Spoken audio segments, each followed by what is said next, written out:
Bonjour les amis, enfin bonsoir parce que vous allez regarder ça, il est 20 h. Bienvenue dans ce nouveau JT du grenier réalisé sans montage, sans trucage.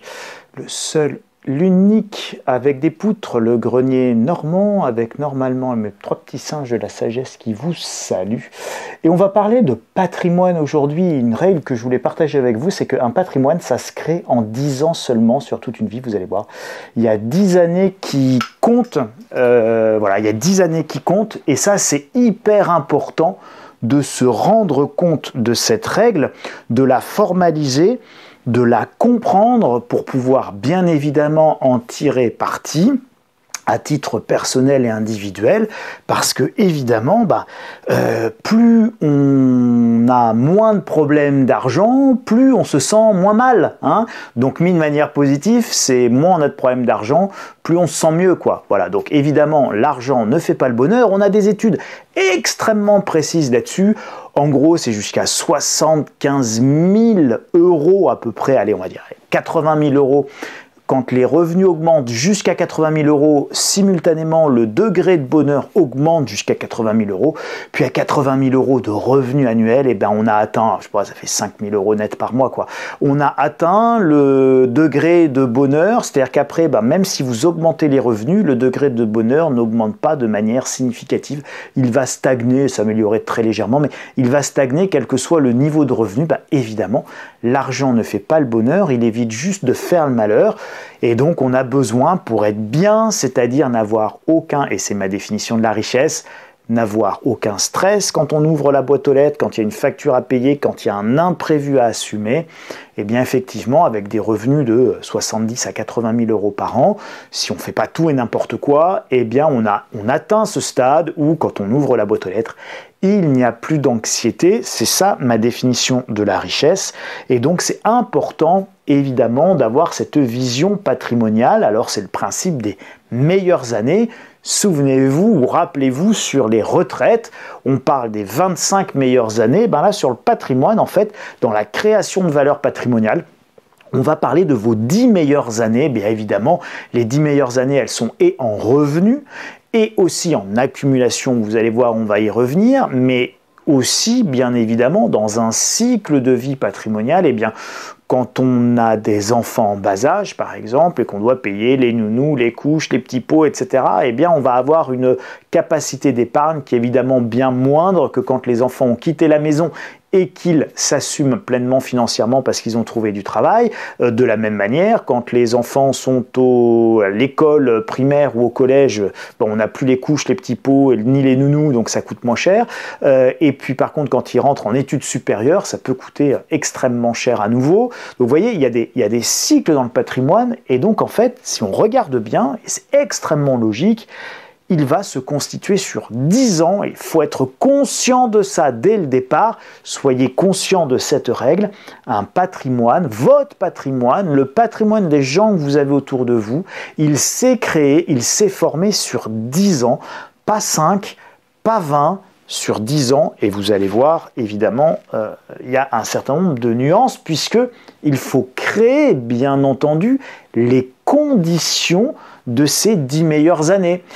C'est sûr que si je ne travaille pas, si je reste à ne pas travailler, en inactivité ou en inemploi, si je n'ai pas de projet, si je n'ai pas de volonté d'épargner, si je n'ai pas volonté de me former, si je n'ai pas la volonté de faire augmenter mon salaire, peu importe, et il n'y a aucun jugement de ma part là-dedans, mais si je ne crée pas les conditions de mes 10 meilleures années, mes 10 meilleures années, c'est pas que je vais pas les avoir. Vous allez forcément les avoir, puisqu'on démarre avec un salaire, et même pour les gens qui démarrent au SMIC et qui passent toute leur vie au SMIC, si vous prenez les statistiques, je vous ai pas mis le graphique là, mais j'aurais pu vous le mettre, si vous prenez le montant du SMIC en 1993, de mémoire, c'était 4 800 francs. Je vous dis ça parce que moi, en 1993, c'est mon premier SMIC. Donc, en 1993, 4 800 francs. Aujourd'hui, on est à 1390 €. Donc, on est largement au-dessus de, vous ferez la conversion, 1390 €, donc 1400 €. On est presque à, on doit être quelque chose à 8000, l'équivalent de 8000 ou 9000 francs. Donc on prend 1390 euros, on multiplie par 6,55, 957 fois plus de poules. C'était la pub du loto, me semble-t-il, au moment du passage à l'euro. Et le slogan « ça rajeunira pas », les plus anciens qui se souviendront peut-être de cette pub avec le sourire. Et tant mieux. En attendant, petit instant nostalgie, en attendant, même le salaire, et même le salaire minimum, et même le SMIC, même si on y passe toute sa vie, il va évidemment augmenter. Donc de toute façon, vous aurez vos 10 meilleures années, puisque les 10 années, même passées au SMIC, les 10 dernières années de votre carrière, rapporteront évidemment plus que les 10 premières années de votre carrière. En données corrigées, je vous le concède bien volontiers, de l'inflation, de l'augmentation des charges, des impôts, du coût de la vie et tout le tintouin. On est bien d'accord. Mais les 10 meilleures années, vous allez les avoir forcément. Nos, a priori, 10 dernières années de salaire sont plus élevées, a priori, que les 10 premières années de salaire. C'est une règle générale et ça vaut ce que vaut toutes les généralités, c'est-à-dire qu'on a évidemment toujours plein d'exceptions, mais globalement, c'est la logique. Alors, créer les conditions de ces 10 meilleures années, c'est quoi? Évidemment, c'est se former. Alors on se forme avec ses études, avec sa formation initiale, mais on se forme aussi avec la validation des acquis, avec la formation professionnelle, avec les formations pour adultes, les AFPA, etc. On peut se reconvertir, on peut changer de métier, on peut changer de secteur. J'entends souvent des gens qui disent « Ah mais je travaille beaucoup, mais je gagne le SMIC et je gagne très très mal ma vie. » Oui, c'est vrai, mais des fois, non pas que on travaille mal, il n'y a pas quelque chose d'individuel. Là, c'est pas un reproche personnel. Dire, ah ben, si tu gagnes le SMIC, c'est que tu travailles mal. Non, c'est pas ça. C'est que on ne se rend pas forcément compte qu'il peut y avoir des alternatives en se formant, en passant et en basculant dans un autre secteur qui peut être plus rémunérateur. Et donc, on a quand même cette liberté, et elle est très importante, on a cette liberté de choisir encore son boulot. Encore, peut-être qu'un jour on ne pourra pas, mais aujourd'hui on peut encore choisir son boulot. Et si aujourd'hui vous travaillez dans un abattoir, rien ne vous empêche de partir à l'AFPA, de faire une formation d'électricité pour devenir électricien, même si vous avez 40 ans. Donc il y a plein de choses qui sont possibles. Et donc, il faut en avoir conscience et il faut savoir que ce n'est jamais simple, ce n'est jamais facile, c'est toujours difficile, mais c'est possible. Donc, évidemment, il y a un gros paquet sur la formation initiale, continue, professionnelle, peu importe à quel stade de la vie, ça peut être même des reprises d'études, etc. Donc, peu importe le stade de la vie, aujourd'hui, on a une multitude de passerelles possibles et imaginables, on a même les CPF, donc on peut profiter de ça, et honnêtement, ça permet d'augmenter la valeur, et augmenter la valeur, c'est la valeur de son salaire, et c'est ça le but du jeu, c'est d'augmenter la valeur de son salaire, de ne pas être prisonnier d'un salaire qui vous enferme et qui vous limite dans votre manière de vivre. Épargner, évidemment, épargner, c'est dépenser moins que ce que l'on gagne, je ne vais pas m'appesantir dessus, on va y revenir. Emprunter pour acheter des actifs et pas des passifs. Alors, je prends l'exemple, acheter un actif, c'est acheter une maison que vous allez louer qui va vous rapporter un loyer, c'est un actif.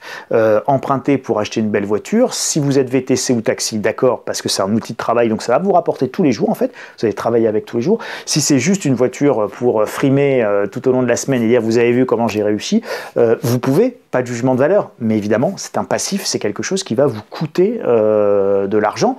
Après, ça vous rapporte en plaisir, en jouissance immédiate, en valeur d'usage, etc. Donc, et c'est l'avantage quand même du système économique actuel, c'est que chacun fait ce qu'il veut avec ses sous. Donc celui qui veut une belle voiture, il a une belle voiture. Celui qui veut une belle montre, il a une belle montre. Et puis celui qui veut épargner, il épargne. Et on n'est pas là pour se juger mutuellement. Simplement ici, c'est une vidéo que je consacre à l'approche patrimoniale des 10 meilleures années. Et pour que vos 10 meilleures années soient les meilleures années possibles pour pouvoir évidemment développer un patrimoine, et pour pouvoir développer ce patrimoine, il ne faut pas se leurrer, il va falloir emprunter pour utiliser les effets de levier, mais pour acheter bien évidemment des actifs qui rapportent, pour arriver in fine à faire travailler l'argent pour vous, et plus vous continuez à travailler pour l'argent.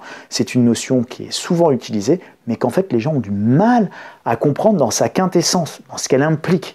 Faire travailler l'argent au lieu de travailler pour l'argent, c'est quelque chose qui peut paraître d'une simplicité enfantine, mais que bien peu de gens font, très très peu de gens font, je dirais même que 99% des gens ne le font pas, et c'est bien très très triste. C'est pour ça que l'un de mes livres préférés, c'est l'homme le plus riche de Babylone, où c'est le roi Sargon de Babylone qui demande à l'homme le plus riche de Babylone, Arcade, d'enseigner comment vous dire, les méthodes, les manières de la richesse à son peuple pour que y ait de plus en plus de riches. Et s'il y a beaucoup de riches dans une ville, évidemment, la ville sera collectivement plus riche et donc l'argent coulera à flot dans la grande Babylone.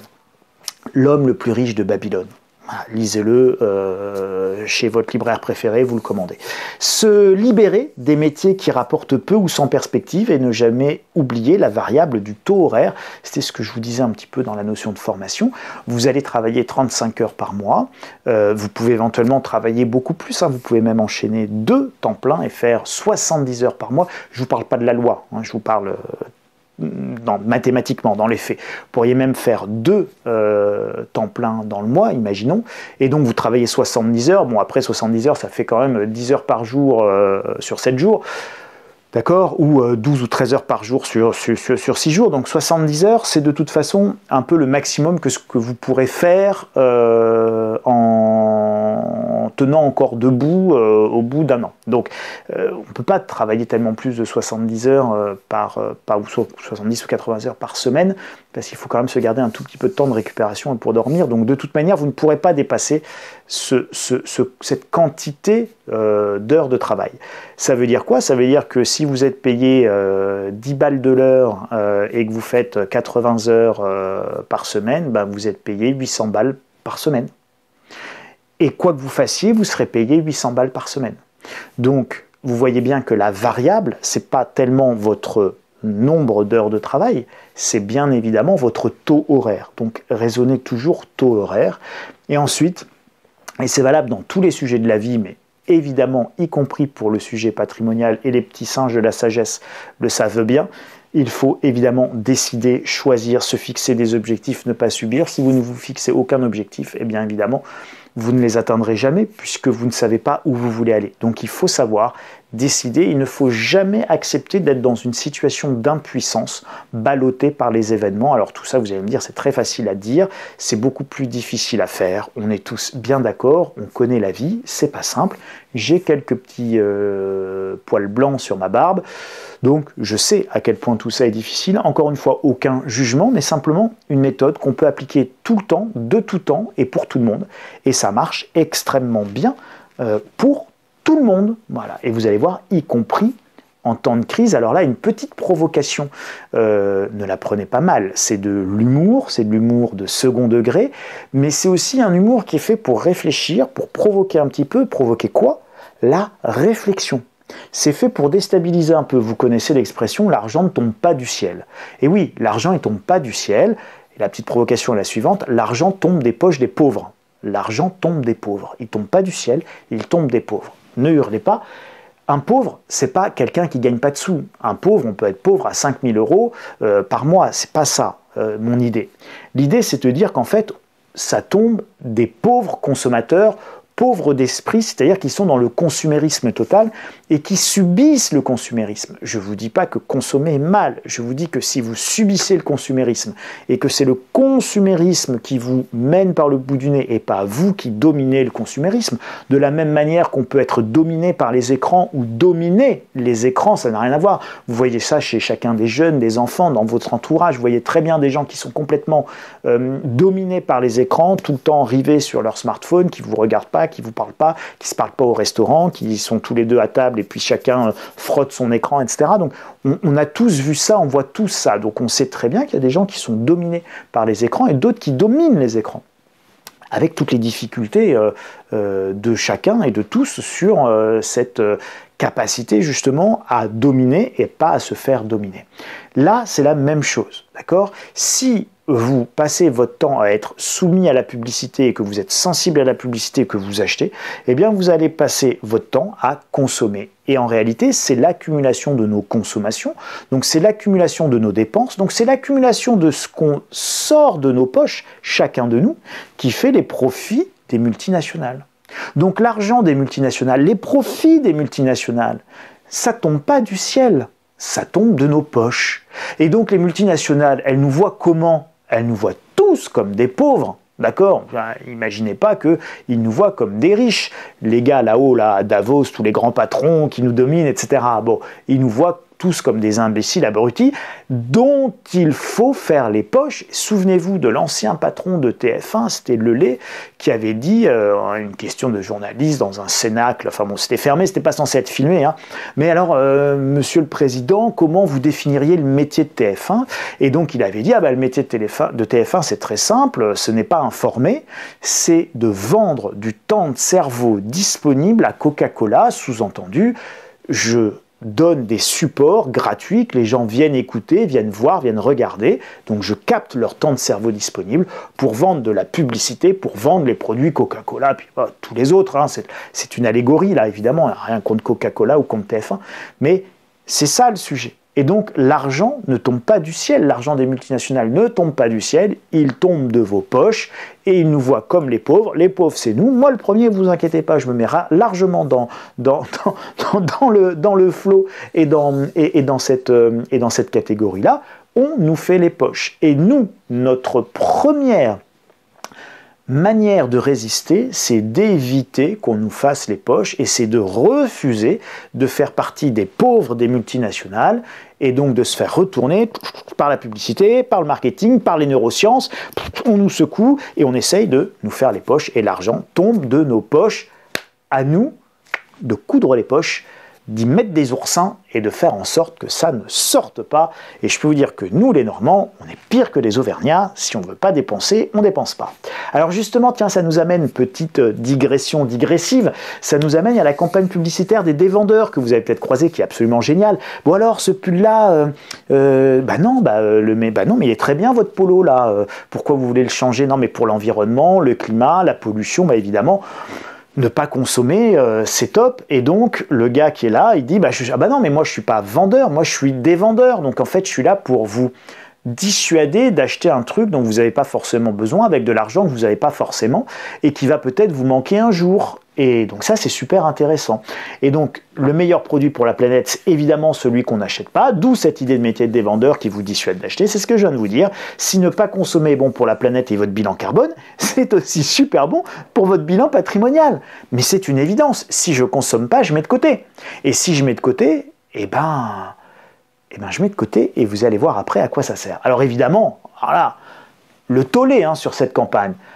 Europe 1, campagne de l'ADEME contre la surconsommation, Bruno Le Maire reconnaît une maladresse. Ah oui, on a été maladroit, parce qu'en fait, il faut quand même que vous achetiez un peu. Non, c'est bien de faire, n'oubliez pas, l'argent tombe pas du ciel, il tombe des poches des pauvres, c'est-à-dire nous, d'accord? C'est nous les pauvres. Mais comme on est des millions, c'est nous qu'on taxe, et c'est nous qu'on essaye de faire les poches pour remplir les profits et les dividendes des grandes multinationales. BFM, une campagne vidéo incitant à moins consommer provoque la colère des commerçants. Bah oui, leur job c'est de vendre, il faut que vous consommiez plus. Les dévendeurs de l'ADEME, promouvoir la sobriété serait-il regrettable? Ou encore, Haro sur la campagne de communication de l'ADEME, on ne veut pas que vous épargniez, on veut que vous dépensiez, on veut que vous consommiez. N'oubliez pas, l'argent ne tombe pas du ciel, il tombe des pauvres, il tombe des consommateurs, et plus les consommateurs consomment, plus évidemment nous sommes pauvres, puisque la consommation, c'est-à-dire la dépense, ça nous appauvrit, et on ne veut pas qu'on épargne, on veut qu'on consomme, et vous allez voir, il y a de très nombreux intérêts convergents vers le fait que vous consommiez. Et on veut vous voir consommer, parce que la croissance, c'est faire tomber l'argent de la poche des pauvres. J'assume, j'enfonce le clou. Je la répète encore et encore. L'État veut que vous consommiez pour ses rentrées fiscales, TVA, impôt sur les sociétés, TIPP, roulez mes amis, faites le plein d'essence, payez votre TVA, la TVA sur la taxe, la TVA sur les taxes d'électricité, regardez vos factures, bref. On veut que vous consommiez parce qu'on est dans un système économique qui est basé sur la croissance économique et donc on taxe le PIB. Donc s'il n'y a pas de PIB, donc pas de consommation, la cata pour l'État. Mais les entreprises veulent que vous consommiez aussi pour assurer le niveau de leurs ventes. Et évidemment, pire, chaque année, elles veulent que vous consommiez plus que l'année précédente pour pouvoir augmenter le niveau de leurs profits. L'argent ne tombe pas du ciel, il tombe des poches des pauvres. La publicité, le marketing sont devenus des sciences, même les neurosciences. Regardez le neuromarketing, les neurosciences, les techniques nudge. Alors, pour vous donner un petit exemple pour ceux qui ne connaîtraient pas de ce que c'est les techniques nudge, c'est les techniques de manipulation qui permettent d'orienter et de programmer votre comportement. Typiquement, quand on va dans les pissotières de garçons, vous voyez que c'est un petit peu cracra et qu'avec le petit tuyau d'incendie, on en met à droite, on en met à gauche, on en met au-dessus, on en met en dessous, mais on a du mal à viser. Et donc, quand vous prenez les pissotières des garçons et dans les urinoirs, si vous peignez une petite mouche sur les urinoirs, eh bien là, tout le monde va jouer avec le petit tuyau à arroser la petite mouche qui est peinte et dans 80% des cas, ça va plus aller à droite, ça va plus aller à gauche, mais ça va bien aller dans la pissotière et donc c'est plus propre et c'est moins sale, simplement que là on a orienté votre comportement, ça va extrêmement loin dans la manipulation. Intéressez-vous aux techniques dites nudge, elles sont notamment effroyablement, terriblement utilisées dans le domaine politique et l'une des dernières périodes où nous avons été confrontés à l'utilisation massive de techniques nudge, les amis, c'est au moment de la pandémie du coronavirus, appelé le Covid, mais qu'il fallait bien dire comme la Covid, souvenez-vous. Vous regarderez ça pour ceux qui veulent aller plus loin, puis un jour je vous ferai sans doute une vidéo là-dessus, c'est un truc, c'est absolument passionnant, extraordinaire, j'ai des bouquins que je peux vous recommander là-dessus. Les banques qui veulent que vous consommiez, elles aussi, pour vous vendre des crédits et des solutions de financement, ou encore même des découverts à 20% ou 21% maintenant que les taux ont augmenté. Et les employeurs, évidemment, qui veulent que vous consommiez à double titre, d'abord parce que ce sont des entreprises qui vendent, donc elles ont besoin de travailler, donc elles ont besoin de vendre, donc elles ont besoin de consommateurs qui consomment, mais elles veulent aussi que vous consommiez parce qu'elles veulent et elles souhaitent que vous ayez besoin de revenus et donc besoin de travailler et que vous ayez peur de perdre votre travail, ce qui forcément vous rend déjà beaucoup plus docile, obéissant et malléable quand vous pétochez plutôt que quand vous n'avez pas peur parce que vous avez mis suffisamment d'argent de côté, donc le jour où on vous embête un petit peu trop, eh bien vous pouvez partir parce que oui, quand vous avez de l'argent de côté, vous pouvez partir parce que oui, et encore oui, le patrimoine et l'argent et la propriété, ça libère et ça désaliène. Et oui, et donc non, l'argent n'est pas sale, gagner de l'argent n'est pas sale, mettre de l'argent de côté n'est pas sale. Au contraire, ça devrait être une approche généralement partagée avec une éducation financière intensive pour l'ensemble de la population, visant à libérer les gens de la contrainte. Et oui, ça vous libère de la contrainte. Quand vous avez suffisamment de sous de côté, vous pouvez envoyer paître un mauvais patron, vous pouvez envoyer paître une situation qui ne vous convient plus. Bref, vous êtes en situation de choix. Vous pouvez même éventuellement arrêter de travailler. Alors, je ne sais pas si vous allez bien voir à l'écran. Je vais vous donner les chiffres. Mettre de côté 1 euro par jour, c'est super facile de mettre de côté 1 euro par jour. Il suffit de se priver d'un café quand on est au boulot, une fois à la machine à café, une fois par jour. Donc c'est hyper facile de mettre 1 euro par jour. 1 euro par jour sur 30 jours, donc 30 euros par mois, sur 40 ans à 4%, ça fait 35 000 euros. 1 euro par jour sur 40 ans, ça fait 35 000 euros. Ça peut paraître à la fois beaucoup et pas beaucoup, mais c'est beaucoup. Surtout si vous ne mettez pas 1 euro par jour de côté, mais que vous mettez 10 euros par jour de côté. Et 10 euros par jour, c'est 300 euros de côté chaque mois. 300 euros de côté chaque mois, pendant 40 ans à 4%, ça fait 350 000 euros. Et là, ça devient quand même sacrément intéressant, 350 000 euros. Et là, vous n'avez rien fait d'extraordinaire. Vous avez juste mis 10 euros de côté. Alors, la question qu'on peut se poser, bah oui, mais bon, comment fait-on pour mettre 300 euros de côté par mois, même avec le SMIC? Bah évidemment, là, il va falloir faire des choix. Et souvenez-vous ce que je vous ai dit tout à l'heure. C'est la première diapo, enfin l'une des premières diapos. Non, c'est pas là, c'est celle-là. Se former, épargner, se libérer, mais c'était surtout se former et décider. Et pourquoi c'est se former et décider? Parce que vous comprenez bien que 300 euros à mettre de côté par mois quand on gagne le SMIC et qu'on habite à Paris ou en région parisienne où le moindre loyer, ça va être 600, 700, 800 euros, c'est ni utile, ni pertinent, ni une bonne manière de faire en termes patrimonial. Donc je vous ai dit, vous avez le choix de votre travail. Et attention à votre taux horaire, d'où le fait de se former pour pouvoir améliorer progressivement son taux horaire. Mais surtout, vous avez le choix encore de là où vous vivez et de votre localisation. Donc évidemment, quand vous travaillez pour le SMIC à Paris, c'est une chose. Mais quand vous travaillez dans mon petit coin de Normandie, moi, dans ma petite ville, je peux vous assurer, et tiens d'ailleurs, digression digressive, je continue puis je vous le dis, 300 € pour un studio, moins 220 € d'APL, je vous assure que c'est ça qui se passe pour les gens qui gagnent le SMIC chez moi, et ça fait 80 à 90 € de reste à charge pour le loyer. Et vous gagnez 1390 € net par mois au SMIC. Et vous payez 90 € de loyer. Il vous reste 1300 €. Avec 1300 €, vous avez 300 € que vous pouvez mettre de côté et 1000 € que vous pouvez dépenser. Et de vous à moi, dans mon petit coin de Normandie, si vous vous débrouillez bien, vous mettez plus que 300 € de côté avec votre SMIC. Et ce que je vous dis là est très juste en termes de loyer. Vous pouvez vous amuser à regarder le prix des loyers des studios dans une petite ville comme la mienne qui s'appelle Bernay en Normandie. Et vous verrez que vous êtes sur ces niveaux de loyer avec les APL, donc les aides publiques au logement. Vous arrivez vraiment sur ce type de reste à vivre. Et donc c'est là où l'État fait une énorme ânerie en pensant qu'il faut retirer les logements G du marché. Parce que quand vous avez un studio de 20 ou 25 mètres carrés que vous chauffez avec un petit, soit vous avez un petit poêle à granules, soit vous avez un petit poêle à pétrole, soit vous avez 2 convecteurs électriques, et je vous assure c'est tellement petit qu'en gros vous chauffez assez rapidement et ça va assez vite, même si c'est classé G. Vous retirez ce genre de logement du marché, c'est une catastrophe pour les gens qui gagnent le SMIC. Parce que vous leur proposez quoi? Vous leur proposez partout d'aller gagner 1390 par mois et de payer 800 balles de loyer, un truc qui est classé A, B ou C, parce que c'est bien. Ben non, pas du tout, d'accord? Donc c'est une catastrophe sociale en réalité, et en termes climatiques, ça ne changera strictement rien. On joue juste à se faire plaisir, puisqu'en plus vous chauffez ces petits appartements-là, en général avec des radiateurs électriques qui fonctionnent à l'électricité nucléaire qui ne fait pas de carbone. Donc tout ça est complètement délirant et on nage en plein délire normatif, politique. Ils n'ont strictement rien compris à la réalité. Je crois qu'ils n'ont même pas compris ce que je viens de vous dire là. D'accord?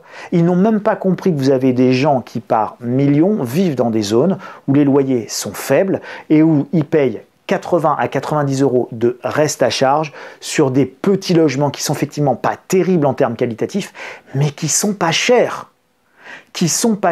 Et vous voyez bien que si vous voulez épargner, le problème de ceux qui n'épargnent pas, c'est souvent soit ils consomment trop, on va exclure ce côté-là, soit ils sont dans des zones et des localisations qui sont les grandes villes tendues où le logement est hors de prix. Paris, Lyon, Bordeaux, Nantes, voilà, des grandes villes où le logement est extrêmement coûteux. Donc retirer du logement pas cher du marché, c'est d'une stupidité sans nom, sans limite et sans borne.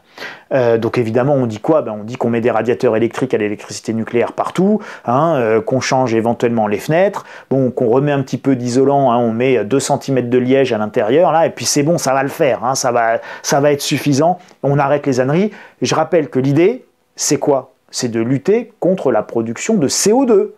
Donc tout ce qui est au radiateur électrique, ça devrait être primé et on devrait tous marcher, on devrait tous être classés A si on est au radiateur électrique, puisque le radiateur électrique, c'est en France de l'énergie nucléaire, et l'énergie nucléaire, elle fait de la radioactivité, mais elle ne fait pas de CO2.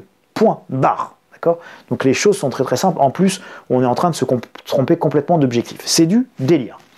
Ne pas aller au restaurant à midi, mais préparer sa gamelle, 300 € d'économie, se priver de 2 ou 3 cafés au comptoir, ou ne pas aller boire sa petite bière le soir, et on met 300 € de côté. Se refuser la soirée pizza et préférer le paquet de nouilles, et on met 300 € de côté. Ne pas courir après le dernier smartphone à la mode à 1500 €, mais je suis content, j'ai demandé à mon opérateur de me faire un crédit, et donc là, j'achète un passif et pas un actif, la dernière voiture, les derniers vêtements à la mode, etc. Bref, c'est en chassant toutes les dépenses que l'on peut commencer à épargner. Et épargner, c'est la première étape de la création patrimoniale et des conditions pour créer vos 10 meilleures années, c'est l'épargne qui va ce qui va vous permettre d'investir et donc à terme de vous libérer. 300 € de côté chaque mois pendant 40 ans, c'est 350 000 € de capital à 60 ans si on commence à 20 ans. Mais surtout, il ne faut pas s'arrêter là. Ça, c'est la base qui va vous servir justement d'effet de levier pour pouvoir emprunter et investir. Dans cet exemple, vous n'avez rien fait. Vous n'avez pas investi, vous n'avez pris aucun risque, vous n'avez pas diversifié, vous n'avez rien créé, vous avez juste laissé à la banque sans rien faire. Et donc, évidemment, on peut faire beaucoup mieux que ça. L'épargne, mais cette épargne-là, elle va vous permettre de déclencher ce qu'on appelle l'effet cumulé. Et donc l'effet cumulé, ce sont les intérêts composés. Einstein disait que c'était la 8e merveille du monde, puisque l'effet cumulé et les intérêts composés sont évidemment quelque chose qui donne des courbes exponentielles. Donc ça met longtemps à démarrer, parce que ça met longtemps à ce que l'exponentielle, se forme. Et donc c'est pour ça que les 10 meilleures années, ce n'est que 10 meilleures années sur 40 ans de travail. Mais si vous avez 30 ans qui sont assez linéaires, les 10 meilleures années, elles sont totalement exponentielles si vous êtes bien débrouillé. Cette phase d'épargne, elle est très longue, elle est très fastidieuse. C'est la phase de constitution patrimoniale qui va permettre de faire la force de ces 10 meilleures années, d'accord? Cette exponentialité, voilà. C'est tout ce que vous avez fait avant pendant 30 ans qui va vous permettre d'avoir ces 10 meilleures années sur 40 ans de vie de travail. Dans tous les cas, votre patrimoine va donc se créer sur ces 10 meilleures années à condition d'avoir su créer les conditions de cet effet cumulé, de ces intérêts composés. Et donc, il faut en avoir conscience. Il faut en avoir conscience. Alors regardez, l'épargne qui permet d'investir et de vous libérer, c'est le patrimoine moyen augmente dans toutes les catégories de revenus. Alors ça, vous savez, c'est les déciles. Donc les déciles, c'est ici les gens pauvres, les plus pauvres, et le 9e décile, c'est les gens les plus riches. Donc dans le 9e décile, le patrimoine moyen en 2018, il était de presque 1,3 million, 1 280 000 €. Mais vous voyez qu'en fait, il a la même augmentation dans tous les déciles. Ce que je veux vous montrer, c'est que le patrimoine augmente chez tout le monde, chez les très riches, chez les moyens riches, chez les petits riches, chez les tout petits riches, chez les classes moyennes inférieures, chez les classes moyennes très inférieures, chez les riches pauvres, chez les pauvres, chez les très pauvres. D'accord? Non, il n'augmente pas chez les très pauvres. Et ça, c'est intéressant. Il n'augmente pas chez les très pauvres, il baisse un peu. Puisque là on était à 2 000 € en 2015 pour 1 008 et on était à 7 008 en 2015 pour 7 002.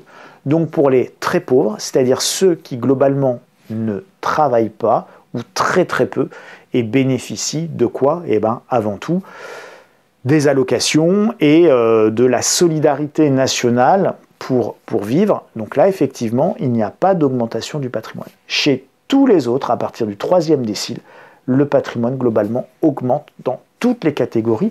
Et ça, ce sont tous les gens qui sont en situation d'emploi. Donc tous les gens qui sont en situation d'emploi voient leur patrimoine quand même globalement s'améliorer. C'est intéressant, hein, c'est intéressant. Parce que l'idée reçue, c'est qu'il n'y a que les riches qui deviennent de plus en plus riches. Mais c'est pas vrai. Il n'y a pas que les riches qui deviennent de plus en plus riches. Oui, le milliardaire, il devient encore plus milliardaire. Ok, il y en a 50 sur la planète, il y en a 1000 sur la planète, on s'en fiche complètement, on est 8 milliards, ne nous occupons pas d'eux. Laissons-les dans leur coin, retirons-les de notre raisonnement pour le moment. Vous voyez bien que même s'il n'y a pas, même si les milliardaires sont de plus en plus riches, c'est également le cas pour la majorité de la population. Vous allez me dire, oui mais Charles, il y a de l'inflation. Oui, il y a de l'inflation, bien sûr, je ne conteste pas ça. D'accord? Je dis simplement, le patrimoine, il augmente. Et vous allez voir, donc ne vous bloquez pas sur la richesse est de plus en plus concentrée entre de moins en moins de mains, ça c'est ce qu'on entend, et c'est en partie vrai, mais c'est extrêmement biaisé puisque ce sont des valorisations d'entreprises, et donc quand vous avez la bourse qui s'envole, vous avez un effet loupe qui est complètement délirant, c'est-à-dire qu'on croit qu'effectivement la richesse se concentre, mais ce n'est pas une richesse, c'est une richesse purement virtuelle. C'est un cours de bourse qui vaut plus. Enfin, le gars, le type, le milliardaire, il n'a absolument pas ça. Donc des fois, ça vaut plus, puis tout d'un coup, l'action perd 20%, et puis le type, il perd sa place dans le classement.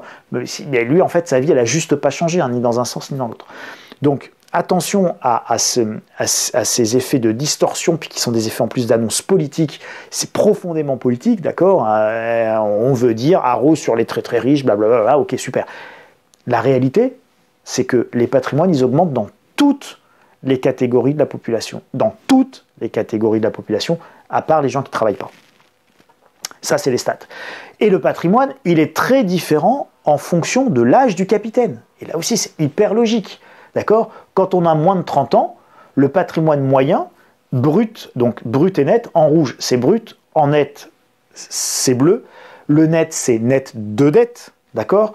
Donc, quand on a moins de 30 ans, le patrimoine net, c'est même pas 40 000 euros.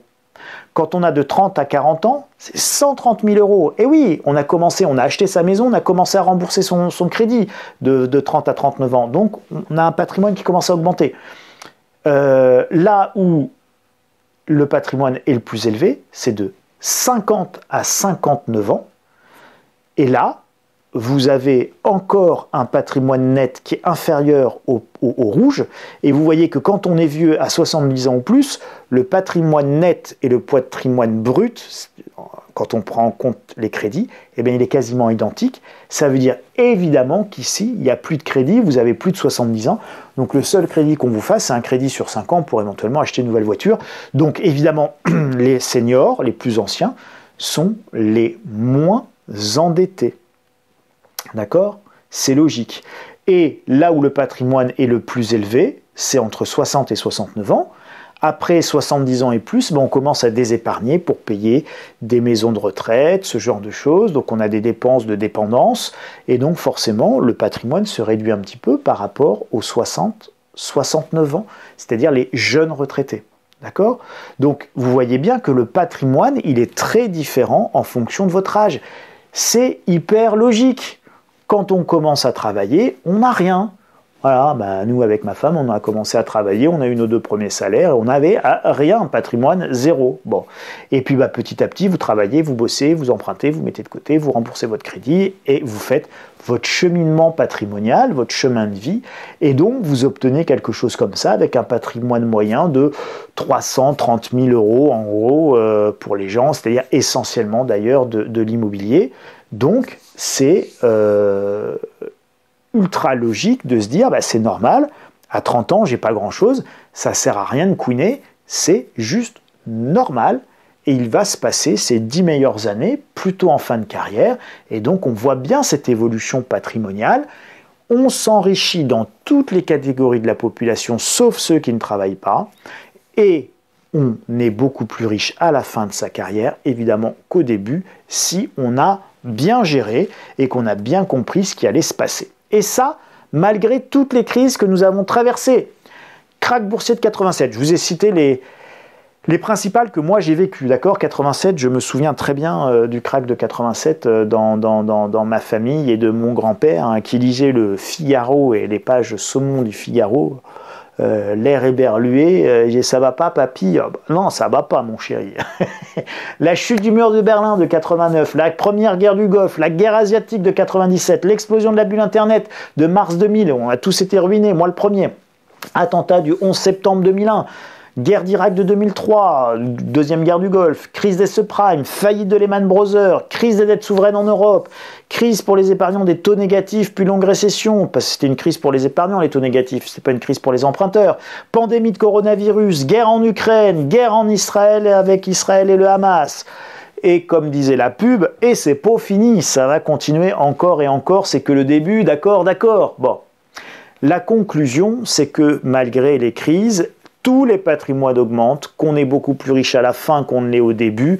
Tout cela est extrêmement logique et qu'il faut avoir conscience de ces 10 meilleures années et il faut avoir conscience du fait qu'il faut créer les conditions pour que ces 10 meilleures années vous soient le plus favorable possible, comme dans un film, que le sort vous soit favorable, et là c'est pareil, que vos 10 meilleures années patrimoniales vous soient favorables, les amis.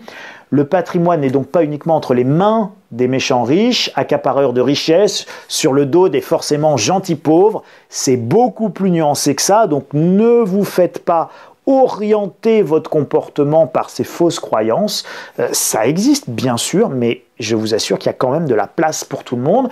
On devient riche avec le temps, beaucoup plus avec le temps et avec l'âge que par l'héritage, et en plus quand on hérite en général, on dépense fort mal. C'est la variable temps qui fait tout à l'affaire, ou presque, Malgré toutes les crises, cela ne change rien au fait qu'il est possible d'accumuler de la valeur et de la richesse si on a la volonté de décider, de se former, d'augmenter sa valeur, d'épargner, de se libérer, de s'affranchir pour se désaliéner.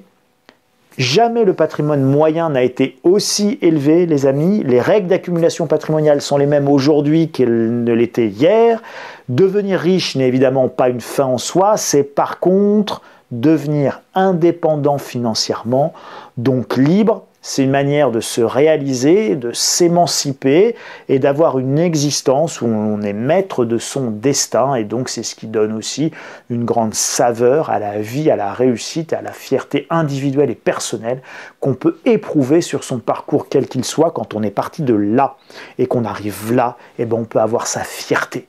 Et ça, la fierté, c'est quelque chose de fondamental parce que la fierté, c'est ce qui reste à ceux qui n'ont rien. Et donc c'est fondamental cette fierté. Enfin, en tout cas pour moi, c'est quelque chose de très très important, bien plus important évidemment que l'argent. Devenir riche, c'est donc, mais riche encore une fois entre guillemets, c'est difficile parce qu'il faut économiser et non pas se priver, mais se refuser. On ne se prive pas, on se refuse quelque chose en conscience parce qu'on raisonne dans le temps long, parce qu'on est capable de décider, de faire des choix forts, de les assumer, parce qu'on voit le temps long, on voit les effets de la constance et des efforts pour déclencher l'effet cumulé, les conditions de mes 10 meilleures années. C'est de ça dont je vous parle dans le dossier du mois pour ceux qui veulent aller plus loin. Vous pourrez vous abonner là-haut à la lettre stratégie. Ceux qui sont abonnés, vous pouvez aller dans vos espaces lecteurs, elle est disponible. Comment construire un patrimoine en 10 ans, même en temps de crise, avec cette règle des 10 meilleures années? C'est très important de la comprendre dans sa plénitude. Il n'y a aucune fatalité à rester pauvre, vraiment aucune. Encore une fois, je ne suis pas en train de vous dire on va devenir milliardaire, ce n'est pas du tout l'idée. Être riche, et encore une fois pour moi, le fait de n'éprouver aucun sentiment de peur ou d'anxiété quand j'ouvre ma boîte aux lettres ou quand je dois faire face à une dépense imprévue, pour moi, c'est ça la définition de la richesse. Et si je vis en Normandie, dans une petite ville où l'immobilier est pas cher, c'est parce que ça me permet évidemment quoi? Eh bien, ça me permet d'être indépendant avec des niveaux de revenus qui n'ont rien à voir avec ce dont j'aurais besoin si je vivais à Paris où l'immobilier est juste quelque chose comme à peu près 5 à 6 fois plus cher que ce que je paye ici. Donc évidemment, j'ai beaucoup moins d'anxiété ici que je n'en avais là-bas, et je suis beaucoup plus riche ici que je n'étais riche là-bas, avec le même niveau de revenus. Donc là aussi, les choix que l'on fait, le fait de décider, de prendre des décisions fortes, eh bien c'est important dans la manière dont on décide de vivre sa vie, de développer son patrimoine, de se sentir riche ou pas riche. Alors de la même manière, vous en avez, ils partent dans des pays où le niveau de vie est bien plus faible et ils ont la même logique. Voilà, donc vous voyez, il y a plein de manières différentes de faire. Donc vous pouvez vous abonner à la stratégie. Ceux qui veulent aller plus loin, vous pouvez partager cette vidéo, me retrouver sur Twitter, vous abonner sur le site insolentiae.com à la lettre d'information gratuite et je vous invite à le faire parce que c'est la seule manière de garder le lien si jamais il y arrivait des petites broutilles à la chaîne YouTube, on ne sait jamais. Et puis ben voilà, un doigt de pouce, et puis plein de commentaires, plein de partages, plein d'échanges. Vous prenez bien soin de vous, les amis, et on se retrouve la semaine prochaine pour un nouveau JT du Grenier, un JT du Grenier normand, avec nos petits copains, les 3 petits singes de la sagesse qui nous guident. Et donc la richesse n'est rien, mais en revanche, c'est important d'être libre. Et je le redis, et je le dis, la propriété libère, et vous pouvez regarder la vidéo de la semaine dernière à ce sujet-là, la propriété privée est dans la Déclaration des droits de l'homme et des citoyens parce que la propriété libère et désaliène. Avoir un peu n'est pas une option, c'est une obligation pour être beaucoup plus libre. Prenez soin de vous, mes amis. À la semaine prochaine. À bientôt.